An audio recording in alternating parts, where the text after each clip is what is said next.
what are your focuses on? And I think it should be on sales, right? Like if you're not selling, you're not doing anything. You don't make money on the invention of your business. You make money on the sales of your business. So let's just talk about how this market opens up and what that means for sales, right? We help people with ideas get them to revenue.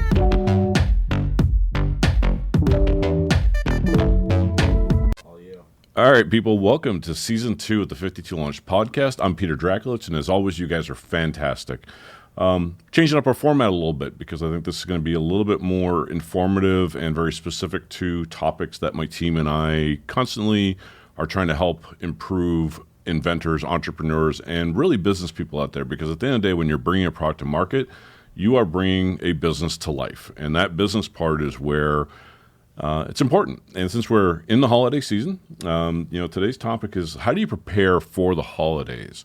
And it's a fantastic question. And really, like, it's more so how does the holidays affect a business or businesses, right? So obviously, if you have a product and it's specific to the holiday, Valentine's Day, Christmas, Halloween, obviously those are the easiest answers. But let's talk about the big one. Right now, it's the holiday season. It's December. What are your focuses on? And I think it should be on sales, right? Like if you're not selling, you're not doing anything. You don't make money on the invention of your business. You make money on the sales of your business. So let's just talk about how this market opens up and what that means for sales, right? Everybody's in the mindset that they've got to get something for somebody. It's the only time of year that the market is wide open. Amazon, their track record when they started was like every year there'd be this huge jump up of new users because it was Christmas time, because everyone that was learning to shop online was there.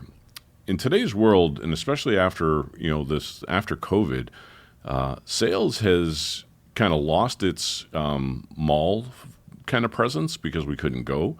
Online became the big thing. Everybody's grandmother learned to shop online. So really there's two marketplaces that you now have to focus on, because as COVID's finished, the reality is those little small pop-up shops, those little small places, those kiosks in the mall, those have become relevant again because people are now looking for experience. So my recommendation is that if you've got a product out there, you should expect a certain outcome from sales. And I think what you have to really do is kind of plan on how do you go and put yourself in that best situation. Obviously, in order to do that, the first thing you need is inventory. If you don't have inventory, I learned a long time ago, you can't sell from an empty shelf. So pre-sales, I know everybody loves to jump into trying to get pre-sales. Pre-sales are for brands that have hot commodities and want to jumpstart their sales process, create demand, show that they're relevant, and that again, because they can, they do. When you're a brand new product, you're really relying on friends and family to pre-sale, and the onus then is on you to deliver, and that's a bit challenging. We have been way more successful over the last 8 years by being prepared with the plan to sell and inventory in hand, right? That's like where you need to like really focus. Now your choices are, do you go online? And of course that is an obvious yes. You should always be online. You should always be prepared to be able to fulfill overnight processes. So like, you don't want to be licking stamps 3 days, 4 days after a client's put an order in. You want to have a process that is immediate and that you can focus on achieving the end result of the sale, which is the customer's experience of opening the package and getting it done. Now, where's there other places where you can go and do sales? Well, if you're going to do store attraction or website attraction, it really comes down to like you want to increase the buying opportunities that you're creating for clients. So, you want to look festive in a festive market. You want to look like it's the time of year for sale. You don't want to, look at, in some cases, having a 20% off sale makes a difference once you're a little bit known. But I think really it's about being unique, and it's about being characteristic or, charismatic with your offerings or your presentation.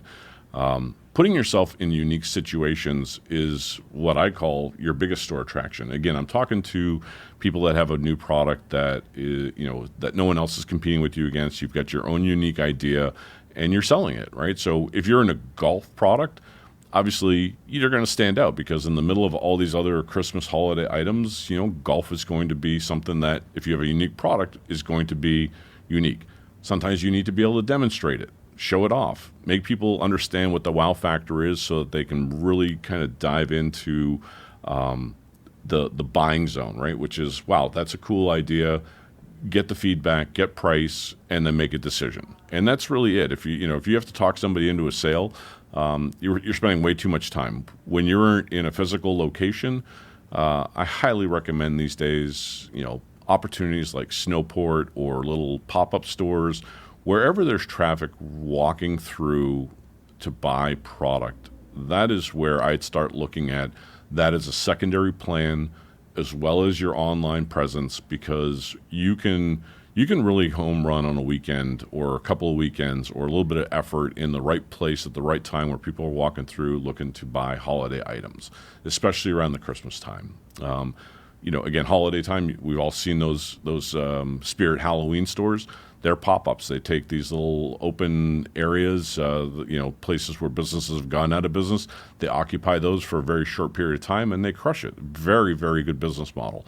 So again, these are things that you as a business owner or a product owner, I would highly recommend that you take a look into those as well as your online marketing. But your focus has to be, you have to have sales, you have to know how to attract people, and you have to have the inventory to deliver the product. And that's this topic. So what I'd like to do is obviously let's move on. The second topic was, how do you prepare? So it was easy to say that's what you have to do, but there's 5 steps to really preparing yourself for what the first topic was about, which is being in the right place, the right time, with the right attitude. It obviously, you have to create a plan. You have to start very early on. People think that like Christmas is coming and it's 10 days away and I'm going to go and make this work in the next 10 days. You do not have enough time to do that. You need to plan well in advance. You need to be really prepared for little things. Like, people don't realize that, shipping, if you're relying on shipping in the 11th hour, there's everybody's in that situation. There's log jams at canals. There's log jams right now at the not the Suez Canal, what's the other one? The Panama Canal, right? There's apparently like a water drought, so there's ships waiting for the water levels to come up. It's just craziness that, when you realize that your supply chain, I get it. If you're a big box store, you're going to be doing this well in advance. You're going to sit on supply, 6 to 12 months in advance so that you don't miss that opportunity. The same reason why when you walk into a department store or into a box store, you see them advertising, Halloween when it's not even like it's the end of summer, or when they start advertising Valentine's Day right after Christmas, or Thanksgiving turns into Christmas. It's one big holiday fest now. So they're prepared. They switch over very quickly, and this is the mentality you have to have. The fortunate part is you're a little bit, again, I'm speaking to people who are product owners, product developers, inventors that now are selling their product on a regular basis. You're nimble. You don't need to carry as much. You have a little bit more flexibility because usually you're carrying 1, 2, 3, 4 products, and you have the ability to really put yourself into those situations. And the plan is everything. So the first step in the plan is creating the plan. The second step is you have to make sure you're ordering your product in advance, right? So again, we kind of covered that, but what does that mean?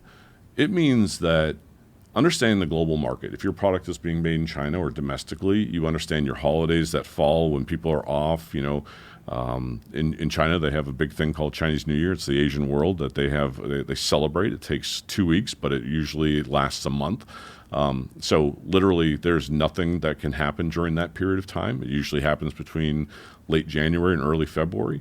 So making sure that your stuff is going to be sitting in your warehouse with plenty of time to spare is really the key, which really means you also have to be prepared in advance for your order with finances, right? So putting your money aside and being ready earlier means you're not scrambling at the end and you're not delaying, because money transfers take time. Getting the money takes time, and I get the pressures of like writing the check is a big one.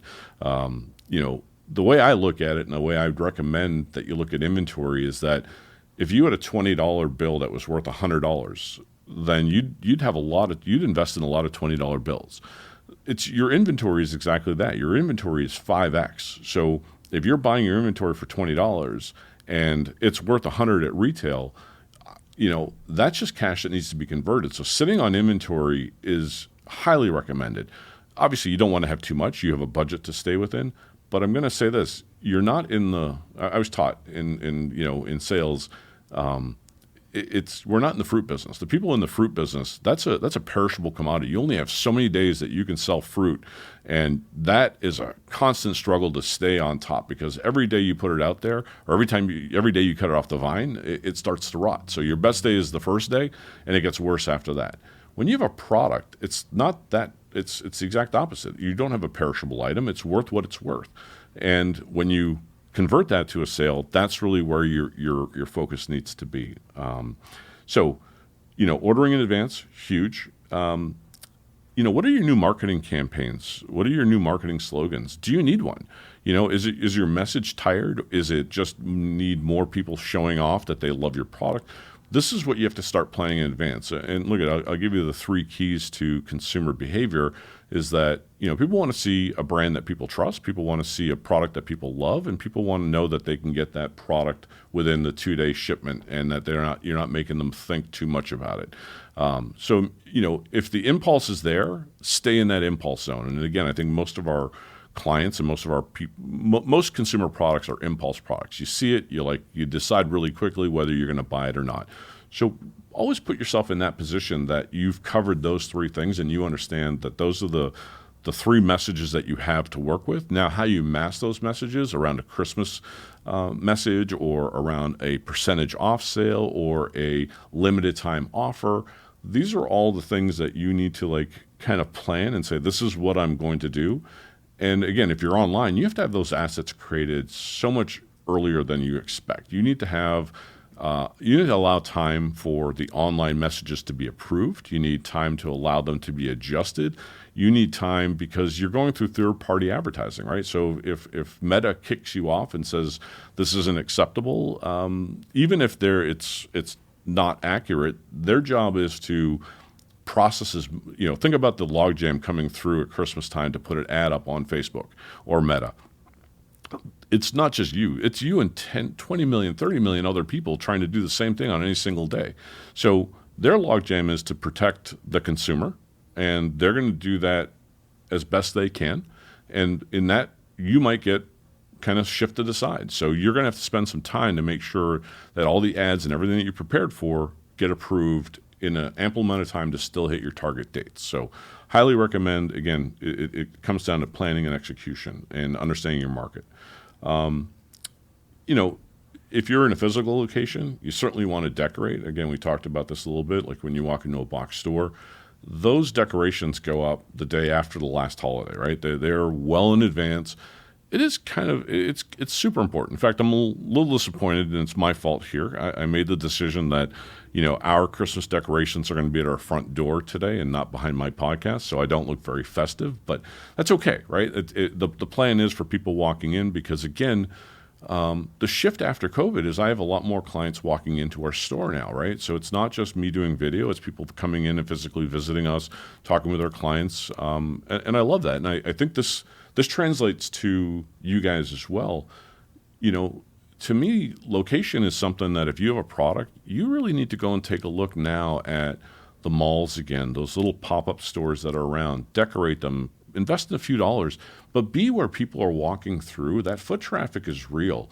And as much as people love to buy online, what they're really missing is the experience. So when you decorate for your product or your presence and you are giving people an experience, this is the time that they're looking to spend some money with you. So I highly recommend looking at decorating your website, making it feel festive, making it feel like it's time to buy, helping out with the impulse, being part of that drive, and also making sure that your walk-in presence, if you're in a little kiosk or you're looking at that it feels like it's part of the season, and it helps adjust the buying power. It helps fulfill that, meaning people are out there looking to buy something and they want to feel like you're part of that experience. So that's what I recommend. The last part is really the biggest one. This is number 5, and I can't criticize anybody anymore other than if you're not prepared to put the time in, then maybe you shouldn't be considering starting a product business. I know that sounds harsh, and it's look at, I want you to start a new product business. We've been very successful starting new product lines, but the work is not in the development, not in the design. The work is in selling your product. And that takes time. That takes your effort. That means you're going out on weekends and trying to sell it. Now, the benefit to that is, we're going to have a podcast down the road with a young gentleman who is spending the 6 weeks down at Snowport. And, by the time he's finished this season, he's going to have revenues in that 6 week period of $750,000 to maybe $1 million in revenue. That's how much inventory he has. That's how much he's planned to do it. But he's willing to invest the third part, which a lot of people are afraid to do, and that is the time. If you don't have the time, it's really hard to pay somebody to do the time. So I would recommend, I'd rather you cut down and find the spare time you have and be in those right opportunities, or find that right place where you can go. Those are consumer shows, what do they call them? State fairs. I think the big one here in Massachusetts is the Big E. Snowport, which is all about Christmas decoration. Your malls have those little kiosks available. There's a lot of pop-ups around the cities right now that you can go in and rent for a short period of time or co-rent with other people. The point is that, you got to put the time in, whether you're doing it online, and you've got to be prepared, because this is the season to make money. That's all I can say about that. On to the third topic, and I changed this around a little bit. I was given the how do you take advantage of holiday customers?